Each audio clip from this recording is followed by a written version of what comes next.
Please give a warm welcome to Etty Davies, Chief Operating Officer for Europe, Middle East and Africa at Dentsu Creative, John McGeough, Commercial Operations Director at Global, Danny Josephs, Chief Operating Officer at mFuse, and Sharon Lloyd Barnes, Commercial Director and Inclusion Lead at the Advertising Association. Sharon, over to you. Thank you so much.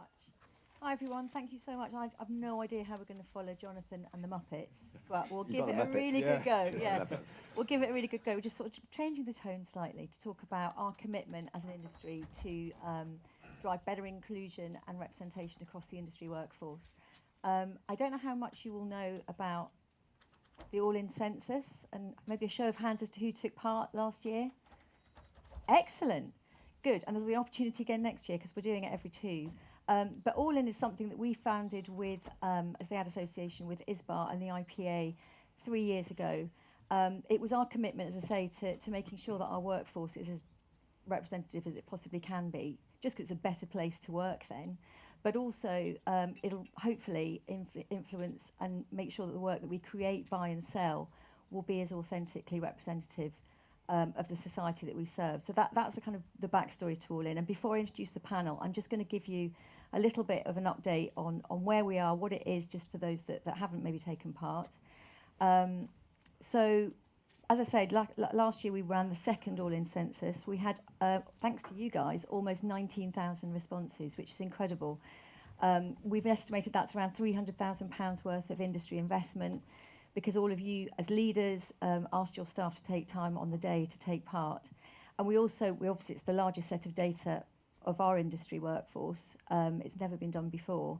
But we also know through government departments, and some of the officials are in the room today, that it's actually the largest inclusion survey of any professional services industry in the UK. So it's a real testament to the work that we all collectively want to do to drive change in this area. There's some difficult data. I mean, that's the whole point of this, is us as an industry lifting the lid to see what we need to do better. And the reason for our panel today is that 3 years on from introducing the first three actions, we have dialed them up essentially. It's a real reflection of societal change, the progression we've made in the industry, that actually the first three actions we introduced just feel like, I would imagine that most businesses are already doing them. And so this is us kind of leaning in and doing better on that. But just alongside that, so the action plan, as I say, is shaped by people with relevant lived experience. The data obviously informs it, but we've got 9 industry working groups who are chaired. 3 of them are chaired by the lovely gentleman on my right. And I wanted to do a shout out actually to you, because D&I space is often very heavily populated by women, and it's unusual for men to be so much a part of the discussion. And I just wanted to call it out, because just in case someone goes, hang on a minute, the AA, we work really hard to have sort of gender parity when we do any event. But I just wanted to call out the fact that all 3 of you have given up so much of your time, in addition to a very busy day job, to sort of lead on this work. So as I say, we've had 9 actions launched to date. And the first of those was for black talent. It was to improve the representation and experience of black people working in the ad industry. And I'm just going to share the data for each of your working groups before we dive into the conversation. So for black talent, sobering data as it was when it first came out in 2021, and it's improved slightly, but stayed pretty much the same. So almost a third of black people that responded to the All In Census said they were likely to leave the industry in the next 2 years. And also black people experiencing a higher level of discrimination than other minority ethnic groups. With disabled talent, again, we underrepresent really heavily, and that wasn't a surprise. We saw that in the first All In Census. So we've got the underrepresentation against the working population of 11% compared to 17%. And interestingly, 39% of respondents said that their company weren't aware of their disability or condition, and I think that's something we'll go on to talk about, because we tackle it in the action. But also, again, really sobering, many disabled people respond to us to say that they experience, more negative experiences within the workplace than other communities of people. They often feel more anxious, undervalued, and they experience more levels of bullying than other groups of people. So again, that's something that we we're going to open up to discuss in the conversation today. And then finally, John's group, social mobility, again, very much underrepresented. And I know we're going to be talking about that in the panel later on today. Just 20% of the ad industry workforce comes from a working class background compared to 40% of the working population. And we've got a really high reliance, I guess, on people from private schools and university graduates. I think it's 32% of the industry have a degree.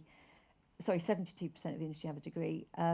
But yeah, you can see very high representation of private school students versus 8% of the working population. So that's the kind of context setting. I'm going to come to you first, Ete, because I'm going to just keep the... Oh, they're actually working. Yes. Did you see any of those other slides? Oh, good. Phew. So we're just going to keep those up there because obviously the first one is to invest in a sponsorship program. You've been chairing the group. Again, thank you so much for that commitment from the last couple of years. Why have the group come up with supporting a sponsorship program, and tell us a bit more about what they are? Yeah, I guess it's a good question. It's more a shift on the previous set of actions, and it's been evolved really from what we've seen in the data. And I'm sure many of us can sort of lay testament to the work that's been done around talent attraction and acquisition for underrepresented or marginalised groups across our industry, and that's delivered some positive progress in terms of entry to mid-level representation within the organisation, particularly for black talent. But what the data pointed out is that we have a real challenge, as you will have seen from the stat Sharon shared, with retention. So what's happening is we're getting this situation of diversity churn. We're getting people coming into the industry, finding that it's not the environment for them. There's not the routes to progression, and so they're leaving to either go up and set up their own companies or going to other industries. And when we looked into the data, which is really, really comprehensive, there were many themes that were driving that issue with retention. That sort of three that stood out the most: progression and development, or inequities in sort of progression and development for black talent compared to other talent, the culture and environment, and issues around inclusion. There's a stat there around experiencing racism or prejudice within the organisation. And then the third one was the lack of leadership representation. The whole point of seeing it to be it's for people that look like you in senior positions that you can map your own path to progression with. Progression stood out strongly as the most common theme that actually connects the other two themes, because as you get more representation in leadership, because organisations are a reflection, the culture of organisations very much a reflection of their leadership, more representation in leadership means that the culture of the organisation becomes typically more inclusive. There's more of a inherent and intrinsic focus on RD&I and sort of managing the inequities and bias that might exist in the organisation. Similarly, it deals with the representation issue that people can see a path to sort of progress forward. Sponsorship, in particular, addresses the issue of progression because it is much more committed and engaged and active participation from empowered senior leaders across the organisation to help sort of mid-level talent that's sort of high potential, high performance, navigate and sort of counteract some of the inequities and the challenges that they might have in bias, in sort of exposure, in bias in terms of projects that they're allowed to or enabled to work on, profile, the sort of tacit development opportunities that arise for people who are from non-marginalised communities and particularly not from the black community. So what we are asking, or what we're sort of putting out to the community and to all of you, is we're asking businesses to invest in a sponsorship program. There is the BRIM sponsorship program, and we're asking you to sign up your employees for the 2025 cohort. The program in itself is cross-industry. It matches, again, mid-level, high potential black talent with, again, empowered senior leaders who can go together on a career development journey supported by BRIM to make sure there's a clear vision and sort of real driven objectives around the progression of the sponsee, the support through workshops, support through wider sort of community engagement, and also resources to help design that sponsorship program.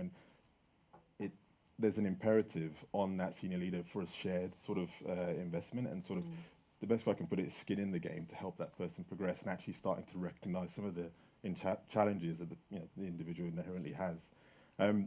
If you can't sign up to the BRIM sponsorship program, there is also the toolkit, which is what the program is based on, and that's customizable for your organisation. Again, it contains the structure to run a sponsorship program, details of why you need a sponsorship program, to make it really accessible for people to run their own programs, or you may already be running one across your own industries. And sponsorship is by no means a silver bullet or the only answer to retention, but it is something that is evidenced tangibly to make a difference in terms of progression, particularly as we take people from mid to senior levels of leadership. It's also something that's quite accessible and easy for all organisations, irrelevant of their scale or sector, to implement. Of course, if you don't have black talent in your organisation, then the focus has to continue being on talent attraction, and there's also a ton of resources on the All In site and in the programme as well to help with that. Brilliant, yeah, because that's what we're asking people to do, and we'll talk a bit more about the All In champion status a bit later on, but ideally you need to, you do have to evidence what you're doing around these things, and so if you haven't got the black talent to do the sponsorship programme, there's going to be, you need to evidence what you're doing around recruitment. That's brilliant, and I love the fact, like you say, the skin in the game, I think, just makes it much more tangible and sustainable, and has a really positive knock-on for everyone involved in it, all stakeholders. Yeah, there's absolutely learnings. I mean, if anyone's ever been on a sponsorship program or been a sponsor, the learnings actually are much more maximised on the person who's doing the sponsoring, because they get an insight into the career journey that someone from a community that's different to them or within their organisation that they wouldn't have had sort of firsthand. But they're also put in the seat of helping to navigate some of those challenges and inequities, which then also changes their view as to how effective some of the other RD&I work that they're doing across their business is. So there's value both ways to running a sponsorship program. That's brilliant, thank you. We'll come back onto that in a second. But Danny, moving on to the action for disabled talent in the industry, you've been fundamental to this group, sort of created around you actually, when you first got in touch with us a few years ago. So it's ask your new starters or joiners in your company and any visitors to the building what their accessibility needs. Yep. Tell us a bit more about why the group came up with that, and then some of the group are here today as well, and from a personal perspective, why it's so important. So, thank you, Sharon. So I've only become disabled in the past 3 years. So you know what life was like beforehand and what life was like now. And even today, a good example, I got the train from Euston, and I got to the platform and I said, one of the train staff, where's the accessible toilet? On the train, she goes, let me just check it's working before you get on. Part of me thinking, I'm pleased you're checking it's working, but why wouldn't it be working? So thankfully, I got the train, it worked, relief in many senses. And I think, so where do I start? So I wanted to stand for disabled people because I started in the 1990s, it's my 4th decade in the industry, and I've seen about 6 people with physical disabilities in 4 decades. That's crazy. There's a mass group of people with invisible disabilities, and I think what Sharon said, people are afraid to disclose disabilities because for many people, disability equals inability, which isn't true. But it does. People think disability means inability, so people are afraid to disclose disability because it means their careers will be limited. So we want to ask to I want to remove the stigma around disability and making it part of the conversation, to normalise the conversation. So our mission is to ask people coming to your offices, have you got any access needs? Most people won't, but if it's part of the conversation, it makes it much more normalised. And equally, there's loads of staff who've got invisible disabilities. If we ask them about their access needs, again, it's normalised the conversation. So I know what it's like to be able-bodied and not able-bodied. There's not enough of us. I want people to see me in a wheelchair. I'm quite shy, but if you don't see it, you can't be it. I want everyone to ask their staff, and people come to their buildings, have they got access needs, to normalise the conversation.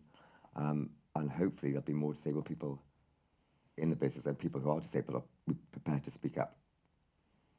Yeah, it's hopefully got that sort of knock-on impact, hasn't it? I mean, there's so much sort of inclusive design that we all benefit from that was actually for disabled people in the first place, whether it was texting or, and especially in offices now, I think. Voice activation, I love it.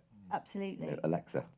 Yeah, absolutely. And even I'm noticing actually having the sort of description on the side, the subtitles, is actually really helpful sometimes, just to, and it's not really to do with my sight, it's sort of slightly my attention thing. Anyway, but yeah, so I think that's really exciting, and it feels like quite a simple thing to be asking businesses, but I don't think we found that not enough people are doing that. I think it would be a bit of a game changer, actually. Let's hope so. Yeah. And so along with that, we're doing a lot of work to sort of frame, because I know there's going to be resistance from some people going, we don't want to open the floodgates and have like everybody suddenly identifying with things that we can't manage. But we just know from experience that's not going to happen. And I think, for some marginalised groups, it's about an attitude shift. Yeah. For disabled people, there's a cost often that goes with it. Have you got step-free access? Have you got an accessible bathroom? And there's a cost, more than a mindset shift. But that shouldn't stop us. No, I think it's hopefully going to sort of trigger a shift in thinking, just people to think a little bit more sort of future-facing around things. Yeah. Brilliant, thank you. John? Thanks. So I thought it might just be worth going through how we got to where we are, because there was an option when we started, of course, to just carry on with the previous action, which was to adopt the Social Mobility Commission toolkit. And that was definitely something we talked about at the start. Claire was on the group we had. And so it's a bit intimidating, this gigantic, great big government-produced document that had all this data in there, and can the 6 of us come up with something different or better?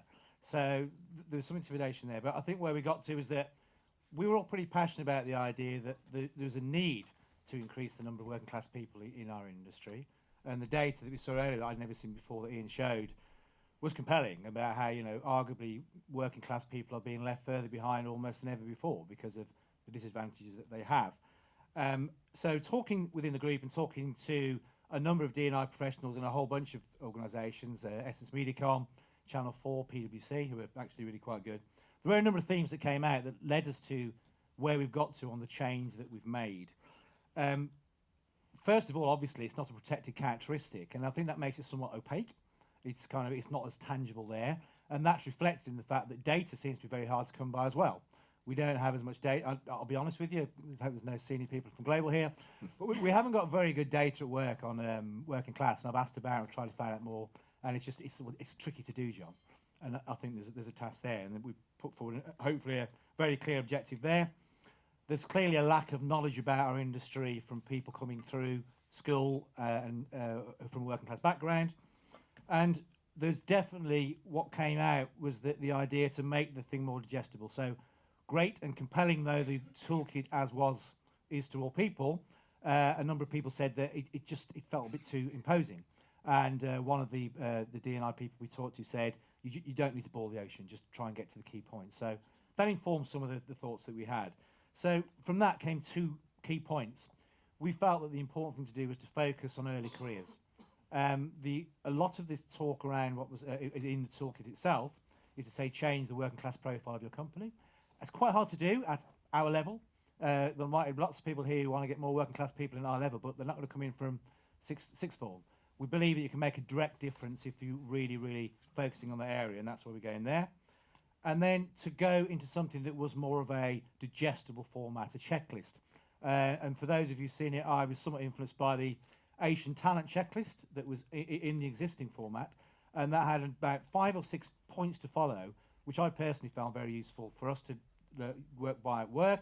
We've applied some of those and didn't have them before, and I felt the combining of those 2 things might be a good way to go.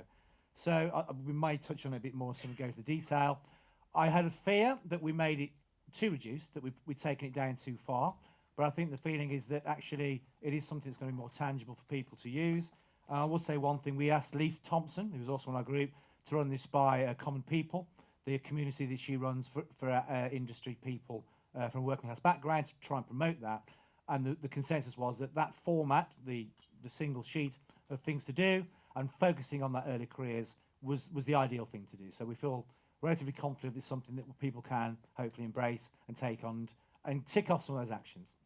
Yeah, that's brilliant. That's very concise. Thank you, John. I mean, that's the challenge for all of us in the groups, was to come up with industry asks that it's a single thing that if everybody in the industry or every business in the industry adopted it, would drive significant change. And it's a challenge to come up with that one single thing.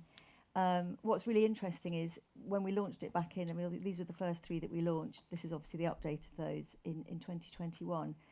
Nobody said, it's not ambitious enough because I think they recognise that collectively, as thousands and thousands of people, we've got to just keep it quite simple. to progress. And what I love about this is I think we've really doubled down. It's not an accident that actually that all three of these are the three that we're updating because they were the first three we launched. We've had so much industry feedback via the All In Champion programme, just via the groups that you all chair. And it's just really interesting that we're doubling down rather than reinventing the wheel or just trying to come up with something new and interesting to keep everyone's attention. Yeah. So, thank you to industry for sort of committing to it, because I think that's often the hardest thing, isn't it, especially in this space. Just a quick note about All In Champions. So we now have over 108 major industry stakeholders, so pretty much all the industry holding groups, big media owners, tech platforms, some big brands like Boots and Tesco are all In Champions. You can use the QR code to get to our hub. It just gives you more detail about how to become one, but essentially it's just sharing evidence in a very simple format that you have adopted the plan in your business. And we're always looking for people to join the groups with relevant lived experience, ideally. Just before we go on to the sort of the question for all of you, but do jump in. Are you noticing that there's a sort of now a little bit of a fatigue around D&I? Any kind of within your own businesses, this is not so much as sort of individuals trying to fight the cause, but it just feels like we're in very, very competitive time. Investment, as you say, is financial for some of these actions. Do you, where you're working now, sort of sense that, or is it actually still a big commitment? Well, I think it's really interesting. Fatigue is the wrong word, absolutely. But what I am finding is that there are a number of people pushing towards saying you need to prioritise. Yeah. And in some ways, it's a good thing to do in work. We know that. But it's the curse of modern life saying you have to prioritise, which is a way of allowing you not to do something else. Mm-hmm. And so there's nothing that we would prioritise, or the industry I think would prioritise, that anyone would push back on and say it's a bad thing to do. But there has to be space to do all those things. And from my personal point of view, I think the issue with social mobility in working classes, as I said, it is somewhat opaque. We haven't got the data. How do you measure it? It can get left. It's not a protected characteristic. I do feel sometimes that it's one of the ones that can be left off, and we'll definitely come back to it. And interestingly, sorry, John. No, it's interesting that when we look at the data as well across both times we've done the All In Census, actually working class talent that comes into the industry has a better experience than other groups of people. They have sort of higher levels of sort of enjoyment at work and higher retention for sure. So that's really interesting. I think that's something we need to sort of, make sure we're flagging too. Mm-hmm. Danny, any comments on? No, listen, I read about it being less. I think that's why I asked. Minds, but actually, on a day-to-day level, I feel like we're much more broad-minded. I feel there's been big steps forward. Mm-hmm. Yeah, I would actually agree with both points. There is a presiding narrative due to whether you want to call it cultural or politically motivated kind of activity. I think on a sort of ground level within the businesses and within the agencies, what we're talking about is your talent strategy. And going back to Jonathan's point about having the best product in the world, that's the people. And this is a communications industry that needs to be representative of the people.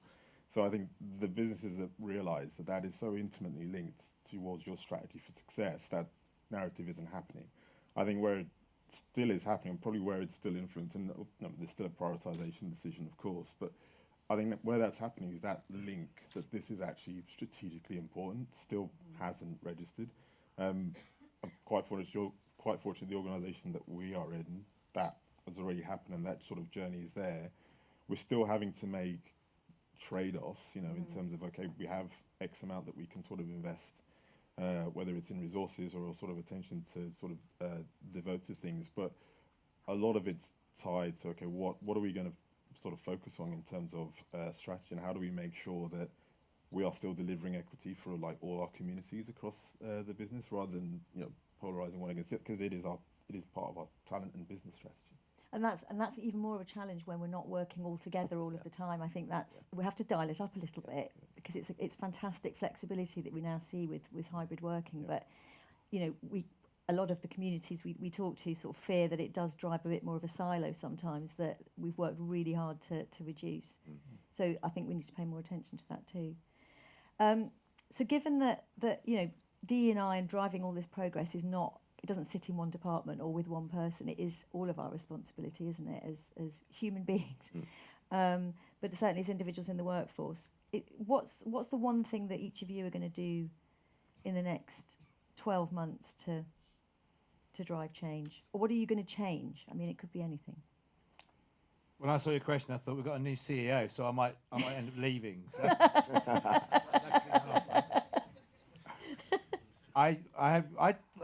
We are definitely trying. I'm trying at work to do more sharing of information with the general staff. That sounds very soft, but celebrating success, involving people more. I think it's very easy for kind of say, here's our policies, here's what we're doing, and then see if it makes a difference. And what we've got more and more feedback about, and we've asked about it, is that people, it's simple, so all the kind of things, star employees of the month, making sure that all your new people have been celebrated, that you've evidence that they're coming in, that they're part of the community, all those social things, buddy systems. They sound so simple, and I think that we believe that to get more engagement, that's a really important area to concentrate on.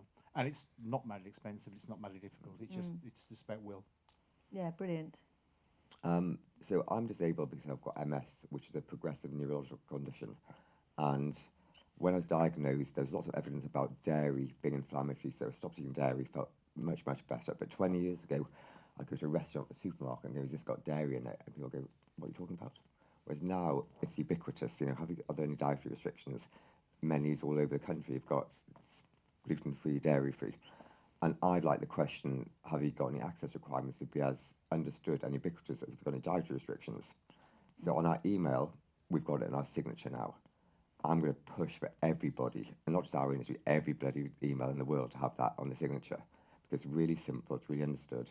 And if people have got any access requirements, it normalises disability. Yeah, it's a great really, really simple, free. Yeah. Stick it on your email signature, and let's start the conversation. Thanks, Danny. Yeah, it's really great. On a much more, I guess, kind of personal and smaller scale level, going back to the point around sponsorship, a big part of that is advocacy and getting people critically, particularly in this industry, like the opportunity and the exposure to showcase their knowledge, skills and expertise.